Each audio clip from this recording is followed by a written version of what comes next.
Hello friends, আজকে আবার একটা দারুণ স্বাদের ডিমের রেসিপি নিয়ে চলে এসেছি। ভিডিওটা প্রথম থেকে শেষ অবধি দেখতে থাকুন। চলুন। প্রথমে আমি ডিমগুলোকে সিদ্ধ করে নেব। তার জন্য একটা গামলা বসিয়ে জল দিয়ে দিয়েছি আর আমি নুন দিয়ে দিলাম। ডিমগুলোকে আমি খোলা ছাড়িয়ে নিয়েছি সিদ্ধ হয়ে যাওয়ার পর। আর আমি দুটো পেঁয়াজ কুচি কুচি করে কেটে নিয়েছিলাম। এগুলোকে আমি একটু বেরেস্তা করে নেব। কড়াটা বসিয়ে দিয়ে সর্ষের তেল দিয়ে দিয়েছিলাম। এবারে আমি পেঁয়াজ বেরেস্তাটা করে নেব। পেঁয়াজটা বেশ লাল লাল করে ভেজে নিয়ে তুলে নেব। খুব সুন্দরভাবে হয়ে গেছে বেরেস্তাটা। আর এদিকে আমি ডিমটা একটু চিড়ে চিড়ে নিচ্ছি। ডিমগুলো আমার সব চিড়ে নেওয়া হয়ে গেছে। আর এদিকে পেঁয়াজ বেরেস্তাটা আমি তুলে নিলাম। আর এদিকে আমি আরও দুটো ছোট ছোট পেঁয়াজ আর কাঁচা লঙ্কা একটু মিক্সি করে নেব। এবারে তেলের মধ্যে একটু গোটা গরম মশলা আর একটু জিরে ফোড়ন দিয়ে পেঁয়াজ আর কাঁচা লঙ্কার পেস্টটা আমি দিয়ে দিচ্ছি। আর এদিকে আমি অন্য কড়াই ডিমগুলো তেল দিয়ে হালকা করে ভেজে নেব।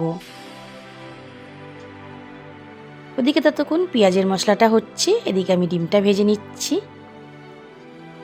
এর মধ্যে আমি আদা রসুন বাটা আর একটা টমেটো কেটে দিয়ে দিলাম আর নুন দিয়ে দিলাম 1 চামচ। দিয়ে মশলাটাকে ভালোভাবে কষে নেব। রান্নাটা ভালো লাগলে একটা লাইক করে দেবেন এবং কমেন্ট করতে ভুলবেন না। বেশ মশলাটা সুন্দরভাবে আমার কষা হয়ে গেছে। এবারে আমি ভেজে রাখা ডিমগুলোও দিয়ে দিলাম। দিয়ে আমি 1 বাটি দুধ দিয়ে দিচ্ছি।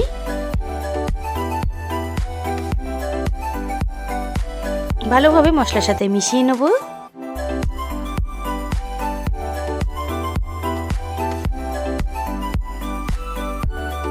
একটুখানি 5 মিনিটের মতন একটু ফুটিয়ে নেব। এবারে আমি লাস্টে বেরেস্তাগুলো দিয়ে দিচ্ছি। খুব অল্প মশলা দিয়ে রান্না এবং খেতে দারুণ স্বাদ। এবারে গরম মশলা দিয়ে দিলাম। দিয়ে আমি নামিয়ে নেব।